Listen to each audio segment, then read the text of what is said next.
Hello नमस्कार students, कैसे हैं आप सभी का स्वागत है आपके अपने YouTube channel Sandeep Dubey GPSC में। आज हम लोग टेस्ट सेट छठवां लगाने जा रहे हैं जो भारत के भूगोल से संबंधित है। बहुत बहुत ही महत्वपूर्ण प्रश्न देखेंगे।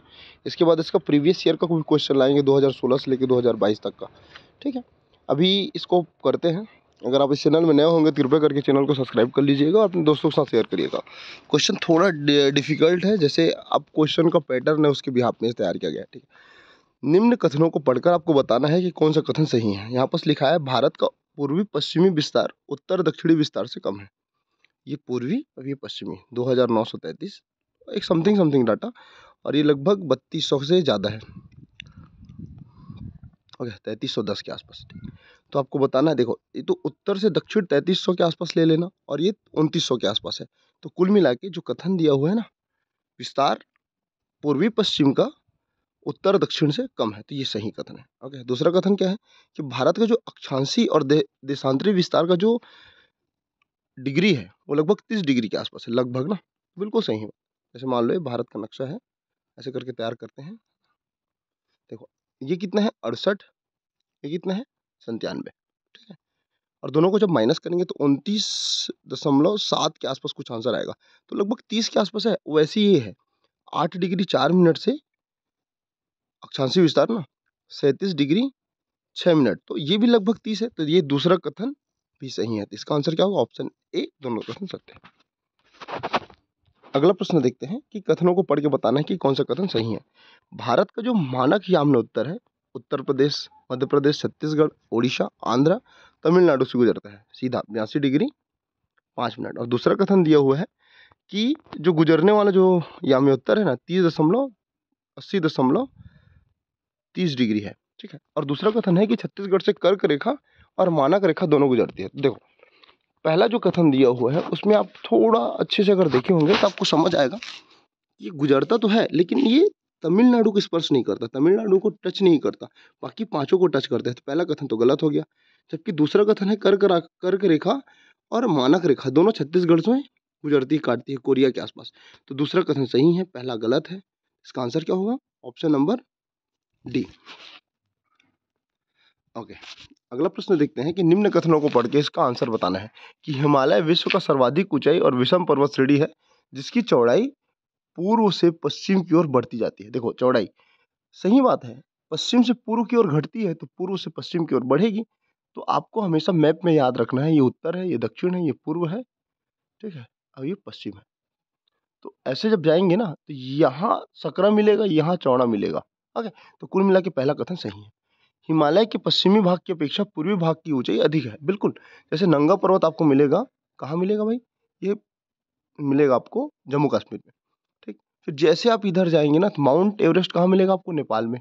ठीक है, तो माउंट एवरेस्ट विश्व की सर्वाधिक ऊंचाई में स्थित सबसे ऊंची चोटी है, 80.86 मीटर, है ना, सॉरी 8,848.86 मीटर इसकी ऊंचाई, जबकि ये लगभग 8,000 के आसपास है। तो कुल मिला के ये कम हो रहा है ना, मतलब बढ़ रहा है ना पूर्व से पश्चिम, पश्चिम से पूर्व की ओर। तो कुल मिला के दूसरा कथन भी सही है। तो इस प्रकार से इसका आंसर क्या होना चाहिए? ऑप्शन नंबर ए, एक और दो दोनों सत्य है। अगला प्रश्न देखते हैं कि पवन ऊर्जा के संबंध में आपको बताना है कि कौन सा कथन सत्य है। ठीक है, पवन ऊर्जा की स्थापित क्षमता के अनुसार भारत का जो स्थान है पांचवा, भारत के स्थान पांचवा नहीं तीसरा है, चौथा है, सॉरी। तो बताइएगा, ये तो ऐसे ही गलत हो गया, जहां जहां एक है उसको गलत कर दीजिए, ये गलत ये गलत। अब बचेगा चौथा ऑप्शन और इनमें से कोई नहीं। देखो तो दूसरा कथन तो ऐसे ही गलत हो गया यार। एशिया का सबसे बड़ा पवन ऊर्जा मांडागिरी कच्छ के क्षेत्र में है और सबसे बड़ा पवन ऊर्जा मंडपम तमिलनाडु में स्थापित है। तो ये कथन तो गलत है, ये सही है। ठीक है, गुजरात और तमिलनाडु राज्य पवन ऊर्जा के क्षेत्र में विद्युत उत्पादन करने वाले प्रमुख राज्य है। तो प्रमुख राज्य में गुजरात नहीं, तमिलनाडु तो है लेकिन गुजरात नहीं है। तो ये कथन गलत हुआ। चौथा क्या है कि पवन ऊर्जा के बिहाफ में देश में भारत में तीसरा स्थान कर्नाटका का है। तो बिल्कुल सही, पहला है तमिलनाडु का और तीसरा किसका है? कर्नाटका का। तो कुल मिला के ऑप्शन नंबर डी, ये चौथा सही है, बाकी गलत है। तो ऑप्शन नंबर सी इसका आंसर होगा। इलिमिनेट करके बना सकते हैं लेकिन यहाँ पर आपको थोड़ा वृहद जानकारी होना चाहिए इस संदर्भ में। अगला प्रश्न देखते हैं कि निम्न कथन को पढ़ के बताना है कौन सा इसका आंसर सही है। दक्षिण भारत से उत्तरी भारत की ओर मानसून की अवधि घटती जाती है। दक्षिण भारत से उत्तर भारत की ओर मानसून की अवधि घटती जाती है, बिल्कुल ठीक है। भारत में जितना भी वर्षा होता है ना वो दक्षिण पश्चिम मानसून के कारण, विक्षोभ के कारण होता है, ये तो आपको पता होगा। जबकि देखो ये दो भागों में विभक्त हो जाएगा। मानसून की एक शाखा होती है बंगाल की खाड़ी और एक शाखा होती है अरब की खाड़ी, और अरब की खाड़ी दक्षिण पश्चिम मानसून का है, तो यहाँ पर सर्वाधिक होगा, लेकिन आगे बढ़ते बढ़ते क्या हो जाएगा, कम हो जाएगा। तो ये कथन तो सही है। बेंगलोर को दक्षिण पश्चिम और उत्तर पूर्वी दोनों में वर्षा होती है, तो भाई बेंगलोर कहाँ पर से आपको, कर्नाटक मिलेगा, तो यहाँ से भी वर्षा होगी और बंगाल की खाड़ी से भी वर्षा होगी, तो ये दोनों कथन सत्य है। ऑप्शन ए कर दो, तो इसका आंसर क्या आएगा, ऑप्शन नंबर। अगला प्रश्न देख लेते हैं, ठीक है। सुमेलित है, बताना है कौन सा सुमेलित है। देवप्रयाग जो है भागीरथी और अलकनंदा के संगम पर है, तो ये सही है, ठीक है। विष्णुप्रयाग धौला गंगा और विष्णु गंगा के संगम पर, तो ये गलत गलत है, क्योंकि अलकनंदा के साथ है ये, ठीक। कर्णप्रयाग भागीरथी और पिंडार, ये भी गलत है, ये भी अलकनंदा के संगम पर है। और रुद्रप्रयाग जो मिलेगा आपको मंदाकिनी और अलकनंदा, तो ये सही है। तो ऑप्शन ए और डी सही है, दो गलत है, तो कहाँ पर मिलेगा, ऑप्शन नंबर डी में। नेक्स्ट प्रश्न है, थोड़ा ये डिफिकल्ट है लेकिन ध्यान में रखिएगा।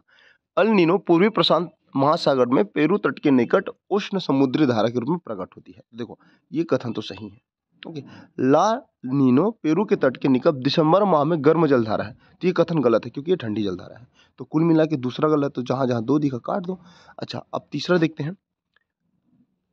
अल नीनो और दक्षिणी दोलन के संयुक्त प्रभाव को इंस्को या इंस्को कहा जाता है। इंसो इंसो इसका फुल फॉर्म बताइएगा। तो ये सही है, तो कुल मिला के 1 और 3 सही है, ऑप्शन नंबर 20 का सही होगा, ठीक है। अब बताना है अगले प्रश्न में कि कौन सा कथन असत्य है। सह्याद्री तापी के मुहाने से कन्याकुमारी के अंतरिम तक लगभग 1600 किलोमीटर तक में फैला हुआ एक ब्लॉक पर्वत है, तो ये कथन तो सही है। प्रायद्वीपी भारत का सबसे ऊंचा चोटी अन्नामलई है, तो ये गलत है यार, ये तो सबसे दक्षिण भारत की चोटी होगी सबसे पहला चीज तो। और अनईमुदी पर्वत सह्याद्री का भाग ना होकर स्वतंत्र श्रृंखला, नहीं गलत है, ये सह्याद्री का ही भाग है। तो कुल मिला के दूसरा तो गलत है, तो इसका आंसर ही क्या होगा, बी। तीसरा देख लेते हैं। नीलगिरी पर्वत दोद्दा बेट्टा प्रायद्वीपीय पठार की सबसे ऊंची चोटी, मतलब दूसरे नंबर की 26-37 के आसपास, तो ये सही है। और सह्याद्री के दक्षिणी भाग को इलायची की पहाड़ी कहते हैं, बिल्कुल कार्डामम पहाड़ी कहते हैं। तो कुल मिला के इसका आंसर क्या होगा, ऑप्शन नंबर बी। बाकी तीनों सही है और बी गलत है। अगला प्रश्न देखते हैं।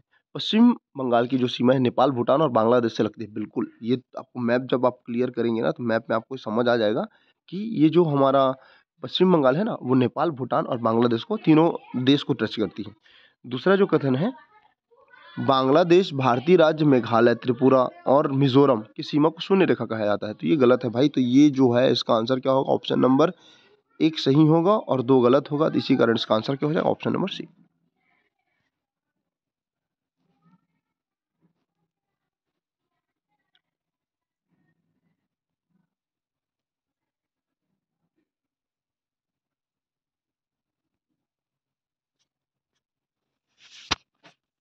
एक मिनट।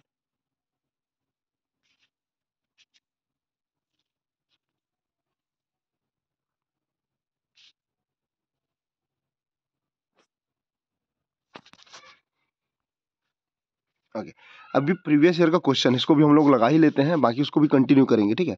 कि ये देखो, इसमें से कौन सा जोड़ी सुमेलित नहीं है, ये बताना है। मक्का उत्तर प्रदेश में है, बिल्कुल झूठ, पश्चिम बंगाल। कपास तमिलनाडु महाराष्ट्र, लेकिन सोयाबीन आंध्रा नहीं, ये मध्य प्रदेश मिलेगा, सोया स्टेट कहते हैं, तो ये कथन गलत होगा, बाकी ऊपर का सही है।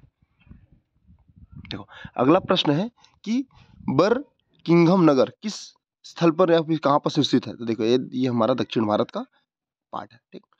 तो ये जो है कलिंग मालाबार कच्छ की रण, ये आपको मिलेगा पश्चिमी घाट प्रदेश में। जबकि कोरोमंडल दिखेगा आपको कहाँ, ये आपको तमिलनाडु के पूर्वी भाग पर। तो कुल मिला के ये इसका आंसर होगा। बरकिंघम नगर कहाँ मिलेगा आपको, कोरोमंडल की तट पर। भारत की शांत घाटी किस राज्य में स्थित है, तो ये केरल में है, ऑप्शन नंबर बी। नेक्स्ट प्रश्न है, चेरापूंजी स्थित है। देखो चेरापूंजी आपको मिलेगा मेघालय में, तो यहाँ पर गारो खासी चेरा, ठीक। तो गारो खासी जयंतिया, तो गारो पहाड़ी में मासिम राम भी मिलेगा और चेरापूंजी भी मिलेगा। तो इसका आंसर क्या होगा भैया, इसका आंसर होगा ऑप्शन नंबर सी। अगला प्रश्न है कि 2019 का है भाई, ये प्रीवियस ईयर क्वेश्चन है जो मैं आपको बता रहा हूँ। पहले वाला एक्सपेक्टेड था, ये प्रीवियस ईयर का था। पहले कैसे आता था, 2021-22 के बाद कैसे आ रहा है, आप दोनों कंपेयर कर सकते हैं। इनमें से भारत का सबसे पुराना राष्ट्रीय पार्क कौन सा है, कौन सा भैया, काजीरंगा है क्या, नहीं, ठीक। असम में है। हेमिस है क्या, नहीं, ये जम्मू कश्मीर में मिलेगा। राजा जी उत्तराखंड में है। जबकि जिम कार्बेट मिलेगा उत्तराखंड में, जो सबसे पुराना है। अब इसी का नाम चेंज किया गया, तो आपको कमेंट सेक्शन बताने इसका नया नाम क्या है। अगला प्रश्न देखते हैं कि निम्नलिखित में कौन सा उद्योग बॉक्साइट को मुख्य कच्चा माल के रूप में उपयोग करते हैं? तो एल्यूमिनियम। एल्यूमिनियम का इसका क्या है? बॉक्साइट। बॉक्साइट का इसका है एल्यूमिनियम, इसको ध्यान में रखना। ओके। अगला प्रश्न है कि मध्य प्रदेश का मलाज खंड निम्नलिखित में से किस खनिज के उत्पादन के लिए अग्रणी है? तो मलाज खंड प्रसिद्ध है तांबा के लिए, जबकि लोहा उड़ीसा में पाया जाता है, मैग्नीज आंध्र प्रदेश में, बॉक्साइट ओडिशा में। तो आपको ध्यान में रखना है तांबा के लिए मलाज खंड। मलाज खंड कहाँ मिलेगा? मध्य प्रदेश में। कच्छ वनस्पति का सुंदरवन निम्नलिखित में से किस राज्य में? तो आपको मिलेगा पश्चिम बंगाल में। भारत में लगभग 4900 वर्ग किलोमीटर में फैला हुआ है। सर्वाधिक आपको मिलेगा कहाँ? पश्चिम बंगाल, फिर गुजरात, फिर तमिलनाडु, ऐसे करके डिस्पैच होता है, फिर महाराष्ट्र वगैरह में। ठीक है, और राजस्थान में भी है ना। ओके। निम्नलिखित में से कौन सा राज्य में हलाम नोटिया जनजाति पाई जाती है? तो ये त्रिपुरा में। महाराष्ट्र में क्या आ जाता है? भील। केरल में चेचू। ठीक है, छत्तीसगढ़ में अपना भाई ये गोंड जाति है ना। गोड़ हो गया, मारिया, मुड़िया, भुज मारिया, उराव, कोरबा, पहाड़ी कोरबा, ये सब। अगला, भारत में निम्नलिखित में कौन सा श्रेणी नवीनतम है? देखो, हिमालय श्रेणी नवीनतम है, जबकि सबसे पुराना कौन सा है भैया? अरावली। कहाँ मिलेगा? गुजरात में। यहाँ पर एक मंदिर है, दिलवाड़ा जैन मंदिर, और गुरु शिखर इसकी सबसे ऊंचा चोटी है। तो गुरु शिखर की ऊंचाई कितना है? ये 1722 मीटर। ठीक है। अगला प्रश्न देखते हैं कि निम्नलिखित में से कौन सा लौह इस्पात संयंत्र लौह अयस्क और कोयला क्षेत्र ना होकर मध्य में स्थित है? तो जमशेदपुर। जमशेदपुर टाटा का नाम को आपको ध्यान में रखना है। तो जमशेदपुर है ना, ना लौह अयस्क है ना कोयला का खदान है, लेकिन ये दोनों के बीच में स्थित है। देखो, अब दुर्गापुर और बोकारो, ये आपको कहाँ मिलेगा? बोकारो मिलेगा आपको जम्मू कश्मीर में, जबकि दुर्गापुर कहाँ मिलेगा? पश्चिम बंगाल में। ये दोनों कहाँ मिलेगा? कौन सा क्षेत्र है? कोयला का क्षेत्र है। अगला देखते हैं, निम्नलिखित में से किस राज्य में 2011 में अनुसूचित जनजाति की प्रतिशत जनसंख्या सर्वाधिक है? तो मध्य प्रदेश में है। मध्य प्रदेश में मिलेगा, है ना। फिर छत्तीसगढ़ में भी बहुत ज्यादा जनजाति हमारे बहुल राज्य में से एक है, इसको भी ध्यान में रखना। अगला प्रश्न यहाँ पर दिया है कि देश में निम्नलिखित में से कौन सा भौगोलिक क्षेत्र सबसे प्राचीन है? तो इस क्वेश्चन में जो दिया हुआ है ना, हिमालय के पर्वत श्रेणी, भारत में, भारत का विशाल मैदान, भारत की प्रायद्वीपीय पठार, भारत की पूर्वी तटीय मैदान। तो इसका आंसर को आयोग द्वारा हिमालय के पर्वत श्रेणी, पर्वत क्षेत्र को लिया गया था, लेकिन प्रायद्वीपीय पठार इसका आंसर संभवतः होना चाहिए कि सबसे पुराना ही। अगला प्रश्न देखते हैं कि निम्नलिखित में कौन सा मिट्टी भारत में सर्वाधिक क्षेत्र में फैला है? ये जलोढ़ मिट्टी है। ठीक, जलोढ़ मिट्टी आपको काम कितना प्रतिशत मिलेगा? लगभग 43%।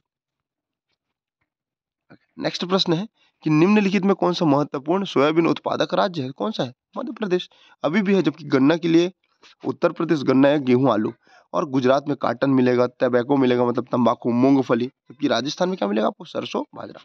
ध्यान में रखिए। अगला प्रश्न है कि निम्नलिखित में कौन सा राष्ट्रीय जलमार्ग एक है? तो ये जो है गंगा भागीरथी हुगली, ये वाला, ये राष्ट्रीय जलमार्ग एक है। आपको कमेंट सेक्शन में बताना है कि राष्ट्रीय जलमार्ग कितने हैं वर्तमान में भारत में, और नाम भी बता दीजिएगा। कोडाईकनाल किस पहाड़ी में स्थित है? तो ये आपको मिलेगा पालनी पहाड़ी में, तमिलनाडु में ना, कार्डामम की पहाड़ी के जस्ट ऊपर। ठीक है, यहाँ पर आपको मिलेगा पालनी, और यहीं पर आपको मिल जाएगा कोडाईकनाल, तो उसी का एक हिस्सा है। इसका आंसर क्या है? Option number C. जोड़ी 1 और जोड़ी 2 को सुमेलित करना है। संथाल आपको मिलेगा झारखंड में, भील मिलेगा आपको राजस्थान में, टोडा मिलेगा आपको तमिलनाडु में, जबकि रावर मिलेगा आपको अंडमान निकोबार। अगला प्रश्न है कि लौह अयस्क में सर्वाधिक भंडार किसका है? तो हेमेटाइट का। और उत्कृष्ट श्रेणी के लौह अयस्क कौन है? मैग्नेटाइट।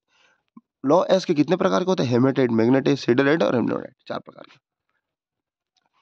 फसल और उसके जो उत्पादक राज्य, उसको भी यहाँ पर मैच करना है। देखो, चावल पश्चिम बंगाल, बिल्कुल सही। गेहूं के लिए उत्तर प्रदेश, कपास के लिए गुजरात, और राई सरसों के लिए राजस्थान। तो इसका आंसर क्या रहा था पिछले बार? इनमें से कोई नहीं। ठीक है। अगला, निम्नलिखित में कौन सा नदी घाटी गोंडवाना यूगिन कोयला के लिए, मतलब भंडार में सर्वाधिक महत्वपूर्ण है? तो इसका आपको आंसर ध्यान में रखना है, दामोदर नदी का घाटी, ये इसका आंसर है। ये गोंडवाना यूगिन मतलब कोयले के लिए प्रसिद्ध घाटी प्रदेश है। नेक्स्ट प्रश्न है कि एपी चटर्जी ने भारत के प्राकृतिक विभागों की योजना में महानदी बेसिन को महाद्वीपीय पठार के किस उपविभाग में रखा है? तो ये रखा गया था पूर्वी पठार के अंतर्गत। ठीक, किसके अंतर्गत? पूर्वी पठार के अंतर्गत। महानदी बेसिन मतलब आपको छत्तीसगढ़ में मिलेगा, और छत्तीसगढ़ भारत का थोड़ा पूर्वी हिस्सा में है, तो इसी कारण इसका आंसर क्या होगा? पूर्वी पठार। खितड़ी किसके लिए प्रसिद्ध है? ये तांबा के लिए। ठीक है, निम्नलिखित में कौन सा अपने अपभ्रंश घाटी में बहता है? तो ताप्ती और नर्मदा। तो यहाँ पर नर्मदा ऑप्शन में नहीं है, तो क्या आंसर आएगा? ताप्ती। अगला प्रश्न देखते हैं कि नीली क्रांति का संबंध किससे है? मत्स्य पालन से। जरवा जनजाति कौन से क्षेत्र में पाया जाता है? तो ये पाया जाएगा आपको अंडमान निकोबार द्वीप में। फसल और उसके प्रमुख राज्य उत्पादक के बारे में बताना है, ये तो देख लिए हम लोग। अगला क्वेश्चन देखते हैं, निम्नलिखित में कौन सा पर्वत श्रेणी भारत की प्राचीनतम पर्वत श्रेणी है? तो ये मिलेगा आपको अरावली। बार बार क्वेश्चन रिपीट हो रहा है। अगला है गोविंद वल्लभ सागर स्थित है, ये मिलेगा आपको उत्तर प्रदेश में। कौन सी नदी पे? रिहंद नदी पे। खितड़ी तांबा की। तो इस प्रकार से हमने बहुत महत्वपूर्ण प्रश्न देखे। अच्छा लगे तो कृपया करके चैनल को सब्सक्राइब करके वीडियो को लाइक करें। मिलते हैं अगले वीडियो में। God bless you.